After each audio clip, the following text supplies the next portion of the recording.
If I can have your attention here in the Media Center, we will begin our post-race media availability for the 12th annual Fred's 250 in the NASCAR Camping World Truck Series. We're joined by today's runner-up finisher, Christopher Bell, driver of the number 4 Toyota Tundra for KBM. And then we also have driver of the number 8, John Hunter Nemechek, who is the 6th and final driver to advance into the round of 6 in the NASCAR Camping World Truck Series playoffs. Christopher, let's start with you. Could you please walk us through that overtime restart and how it all finished up for you? Yeah, well, I mean, it was pretty self-explanatory to me. I had the lead and just had to hang on to it for 2 laps. But unfortunately at Talladega, that's pretty tough.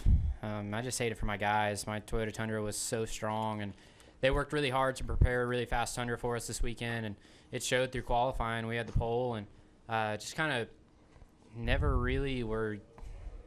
could just lead the race. We started on the pole, and then the top got by me, and I don't know, I need to go back and look at my restarts and see what I could have done differently to obviously win the race on that last restart, but to not lose as many spots throughout the course of the race. But Rudy did a great job on the pit box, making the right strategy calls to get us in track position, because I felt like that's how we gained all of our track position was on pit road and using the right strategy. But yeah, second place is not where we wanted to finish, but to roll it onto pit road and not get caught up in a crash and run second, it's the second best option. Okay. John Hunter, you've been living on the edge during this entire NASCAR Camping World Truck Series playoffs, and today was no exception. Somehow, some way, you found a way to race your way to a 6th place finish and into the next round. How harrowing was it for you behind the wheel? I'm pretty sure that we were on almost every wreck that there was today. I just can't thank all my guys enough. They never gave up. My pit crew was awesome at fixing the truck. We got stage points. We accomplished everything that we wanted to, except for winning stages and winning the race. I would have much rather have had Christopher's day of running up front and being uneventful, but I just can't thank them enough, Fire Alarm Services. But it was almost deja vu over again from last year. We were in the same spot, but this year we overcame and never lost faith. And we had a long team meeting last night down in the lobby of our hotel with every one of our guys, and actually, we all sat down and said a prayer to make sure that we could advance to the next round. So this feels great. This was our goal. So I'm really looking forward to the next string of 3 races. I feel really good about those racetracks, but definitely an eventful day. And Jason Jarrett has to have a huge shout out up on the spotter stand. He kind of guided me through every wreck, and just I'm pretty sure his mouth hurts from talking so much. Okay, we'll open the floor up for questions. If you have a question, please raise your hand. We'll get a wireless microphone to you. We'll start with Kenny and work our way around. Kenny Bruce with NASCAR.com. For John Hunter, there were a lot of times that you were 2 points in, you were 2 points out, you were 2 points in, 2 points out. I mean, if you come down pit road, it changed. How aware were you of all that going on? I was aware that the 33 wrecked at the start, and then the 29 had troubles, but other than that, we're focused on just trying to make it to the front. There at the end, my crew chief was telling me that I had to finish 12th or better. So finishing 6th, we were pretty good there with that last wreck. But I think we restarted 12th on that restart, and actually coming to take the green, or 1 to go until the restart, going down the backstretch, I actually lost all fuel pressure. So I was kind of freaking out at that point, making sure that we got it fired back up. And luckily it never shut off, or I probably wouldn't have got it fired back up. So it definitely got, the good Lord was on our side there, and helped us through that. We'll go next to Jim and then to Chris Knight. Jim Hunter, Motorsport.com. John Hunter, the way these playoffs have unfolded so far, do you ever wonder what you could accomplish if you didn't have to go through a bunch of stuff during one of the races? Most definitely. If everything went smooth, it'd be an amazing, fantastic day. It seems like every race through this first strand of playoffs, we've had trouble, whether it's running out of gas or breaking mechanical parts, and that's kind of how our season's been. It's been an up and down season. But we've always managed to overcome adversity through these races, and that goes back to my whole team. They never gave up. They never give up on me, and I never give up on them. So I definitely feel good about our team. Chris? Chris Knight, CatchFence.com. Christopher, you said late in the race that I've never felt so out of control in my life. I was just wondering if you could walk us through what you were feeling out there that made you say that.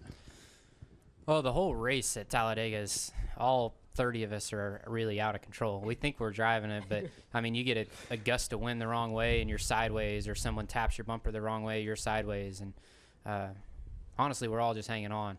But the 75 got a hold of me, and he'd been pushing hard all day long. And you know, it's what you got to have to get up front there. But you know, he's pushing me, and sometimes I'm looking at the infield, sometimes I'm looking at the outside wall, and somehow it just ended up straightening up. But you know, it's these speedway races, man. They're really, you're really not in control. There's a lot of the people around you, and going through the trial every single lap, you're just clenching onto the wheel because you really there's obviously no air on the side of your car whenever you're inside of somebody, and the amount of control you have is that much, and it's just really I don't know, intense, hair-raising, nerve-wracking, whatever you want to call it. Do we have additional questions? Let's go to Dustin. Dustin Long, NBC Sports. For John, the last couple accidents in particular, it seemed like you really had to be, at least the next last, really kind of make a big move to avoid that. Can you talk me through that? And also the last one, it looked like I know you got through that one cleanly, but was there anything in your way, or was it just kind of everything kind of opened up on the last one? Well, the last one I was in the middle and then down to the inside lane. Luckily, I was clear low. Once we passed the start-finish line, somebody got hooked into the outside wall, and then they shot down the racetrack. And at that point, there's cars going everywhere, and you really can't see anything. So you kind of just choose the line and go for it. And Jason Jarrett, longtime driver and spotter, he's been my spotter for the last 3 or 4 years. Have a lot of trust in him, so he pretty much is the one that talked me through that. He said go low, low, high. So it was one of those deals where you kind of just choose a line and hope that you don't get tagged from somebody coming down the racetrack. Additional questions? I have one more for both of you. Next, we're going to be racing at Martinsville Speedway, going to the shortest track on the circuit. We'll start with you, Christopher. How different is it going to be in the next round? How much more intense will it be for this group of drivers, this round of 6 drivers advancing in the playoffs? Well, I mean, it always ramps up. You went from 8 cars to 6 cars, and it's going to be tough. Martinsville is an extremely tough track. There's a lot of guys that go really good at Martinsville that, you know, or Martinsville is their strong suit. So, and a lot of those guys are not in the chase. So that makes it tougher for us chase trucks to score points. And then moving forward to Texas with the repave now, everybody has a lot of grip, so there's a lot of drafting, and it's almost become similar to a super speedway race there at Texas. And Phoenix is, you know, it's a mile, which is different than any of the other ones. So the next round is intense, and we just got to make sure that our group has to make sure that we stay on top of it and produce good finishes. John Hunter? I feel good about the next round. I really like Martinsville. I think it's TikTok time for a clock. Texas has been a good racetrack to us. We ran really well there in the spring with the repave. Phoenix has always been a really good place for us. We've run top 5, top 3 at almost every one of those racetracks, and Homestead included. So as long as we don't make mistakes, and hopefully we got all of our bad luck out of the way, hopefully we got all of our jitters out of the way in the first round, from what we've had to overcome, hopefully it'll be a smooth round for us, and we can be in that Final 4 come Homestead. Good deal. Well, congratulations on your run, and congratulations on advancing into the next round. Good luck. Thank you. Okay, we are going to go ahead and roll into our race-winning press conference here Unconventional. for the 12th annual Fred's 250 here at Talladega Superspeedway. And we are joined by our race winner, Parker Kligerman, who is the driver of the number 75 Food Country USA Lopez Wealth Management Toyota. We've got Joe Henderson. Don Henderson and crew chief Chris Carrier. Gentlemen, congratulations. Thank you. Parker, this is your second win here at Talladega Superspeedway. and a wild one out here today. Please walk us through those final few laps. Yeah, it's just a heck of a show, and hopefully the fans enjoyed it. But, the thing was just the way the draft is working and some of maybe the changes that were made. I'm not putting them down, but it made the trucks really loose that you could move guys out of the way yourself. And so that caused, I think, a lot of the passing you saw. And every move I made was just one of those 1 in a million chances that was going to work out, and it did. And I think that's how you have to win some of these races when they get crazy like that. It just has to fall your way. But we did that. But, it starts with having a fast truck, right? So here goes the NASCAR driver rap sheet, right? Chris Carrier making a very fast truck, having a great owner like Don Henderson, Charles Henderson, and the Henderson family and Food Country USA on here. It's an honor to be racing with this team because they're one of the oldest teams in NASCAR. But to win with them is just unbelievable. Chris, could you please walk us through how nervous you were there during that overtime? Actually, I was unconscious, but no. Sounds right. I thought you were unconscious the whole time. Well, it could have been part of it, but I just somewhere in there when about the time that he went by, I believe it was Grant Enfinger, and had to go basically on the apron. I saw it on the big screen TV coming, and I said, he's not backing off. I know this kid better than that, and he made it. And I said, okay, something down deep told me, I said, we're going to win this race. I just know this is our day.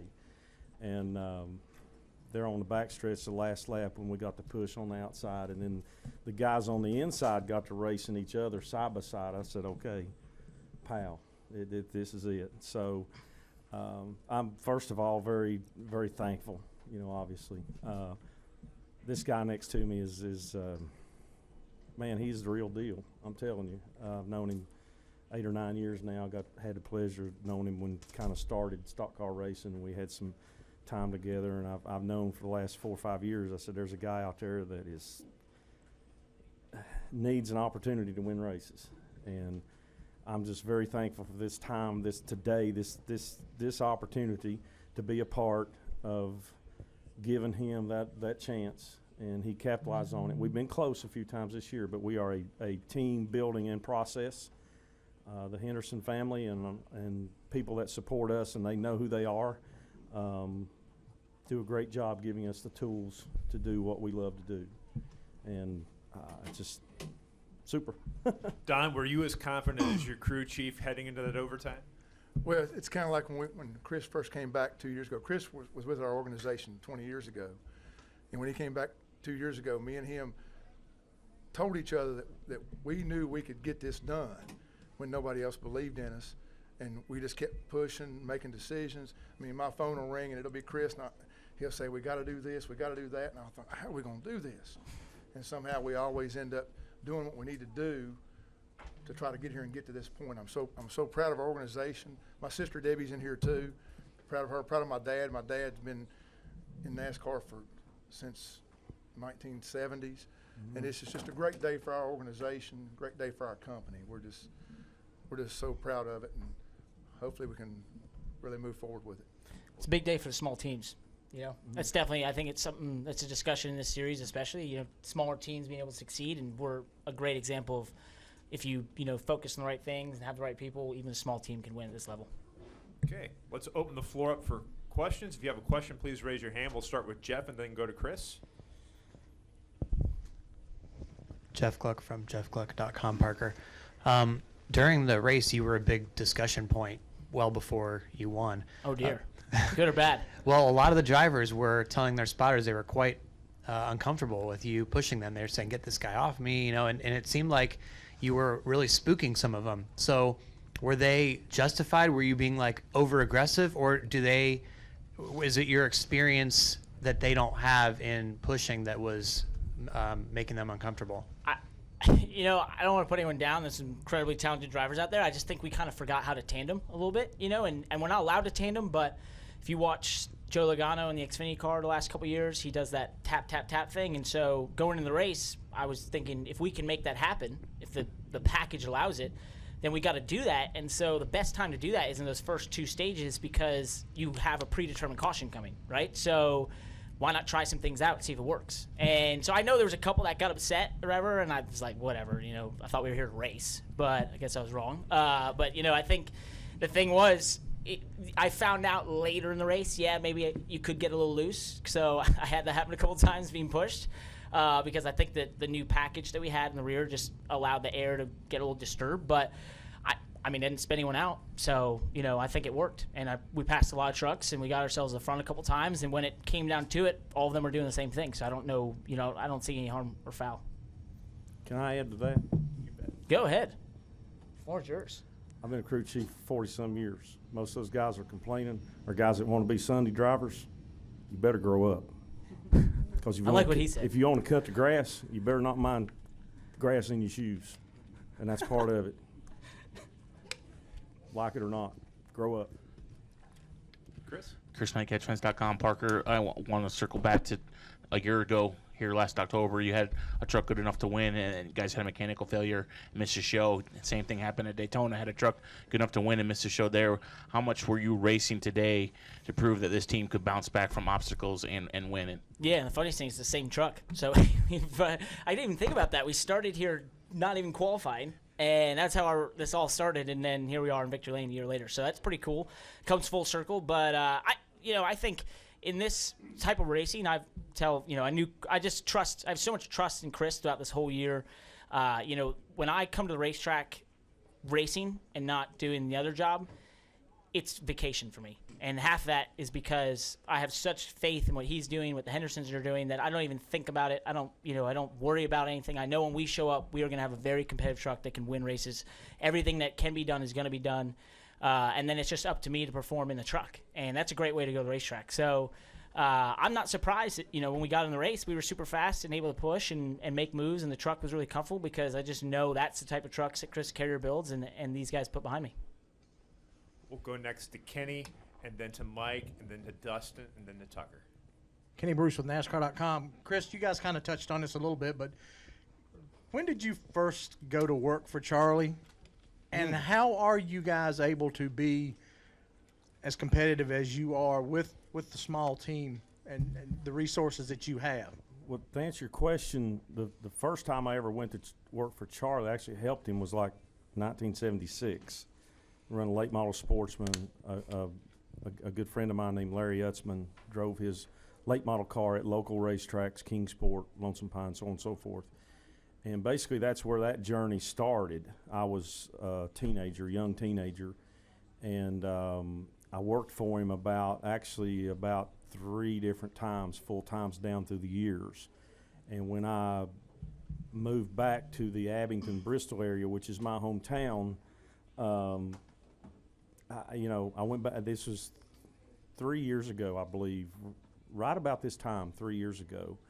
And they had just kind of started running trucks. They were running what was called the Pro Cup Series, which is a non-NASCAR late model series mostly, but they were starting to run trucks and just kind of dabbling in it a little bit. And then it was like, okay, we're doing this full time, which of course was right up my alley. And we talked about a lot of stuff, and I said, this is where I want to go. And the biggest thing I think I can add to them, and I told them this to start with, is like, I know what you're running against. Okay, I've been with enough truck teams and enough competitive stuff. I know what we're up against. So now we can try to get in the mainstream of everything. And they said, we'll do what we can. We'll prioritize, and we may have to live without some stuff, which we do, and that's fine. But we started this, and we bought some equipment, and we got on a good engine program. Today's engine was a Mark Conquest engine, a Toyota, and they're the greatest people I've ever worked with, to be quite honest with you. So we just kind of a little bit, our commitment's been to a linear line going upwards. I said, let's don't try to hit grand slams, because most time you strike out. Let's just get base hits and keep going upward, keep going upward, keep going upward. And we've done a lot of things, and the Henderson family and other people that help support this team have committed to us and have poured a lot of money, funds, resources out of their own pockets to helping us get to this point. And I'll be honest with you, we're not done yet. This is a great day for us. We're very fortunate to be here, but our team is going to get stronger. We have a lot of ground still to cover. So it's very gratifying to me just to look around at all the other guys, all the other people that's a part of this. Some of them, I'll be honest with you, some of them donate a lot of hours to make this happen. They do it because they love it and they want to have satisfaction, and to see the smiles on their face and the joy and knowing they're gratified and knowing they can go home and, you know, stick their chest out a little bit and talk about this for years. That's the thing for me. That's what makes it a plus for me. I'm too old for the work, but I mean it's very satisfying right now to see that. Let's go next to Mike, then to Dustin, then to Tucker. Mike Hember, USA Today. Parker, how has doing so much TV work changed your perspective as a driver, or has it? Yeah, it definitely has. I mean, I think, you know, as I said, if you rewind 5 years ago, I think we won this race, my first win, and you know, at that time it was like, all right, what's the next move? How do we get to Cup? How do you get, you know, how am I going to be the next Cup champion? All that stuff. And now when I show up to the racetrack, it's a vacation. Like, I come here relaxed. It's for fun. It's to come with these guys and try to win a race. And it's some of the most fun I've ever had. And I said that before the race on the radio. I said, this is one of the most fun years I've had racing, because it's just when we show up, we know everything's right. Everyone's moving in the same direction. Everyone's, you know, pushing really hard. And for me, there's nothing to lose. Like, it's win or wreck, you know. Well, hopefully we don't wreck, right? But, you know, we're just here to win races. And that's a really fun thing to do. And I think we're really fortunate, because I think if you were to poll a lot of guys in this sport, they would love to be in this position. So, you know, I'm just very fortunate. And the TV thing, you know, being that it's a job, allows me to have a day job and then have a weekend job. So I enjoy it. I have a lot of fun. And hopefully, you know, a win like this just gives me more credibility, you know, to be doing that and be adding my perspective. And hopefully the fans are receptive to it. And I get a lot of fans that come up and want to talk about that and everything. And that's really cool. So I think, you know, just the more, you know, guys like Regan Smith, he's doing the same thing. And the more we can have of that, of guys that are going the extra mile to try and push the sport and try to bring new eyes and new perspectives to it, it's only going to help it. Dustin Long, NBC Sports. Parker, you mentioned of all the 1,000,001 moves that happened at the end.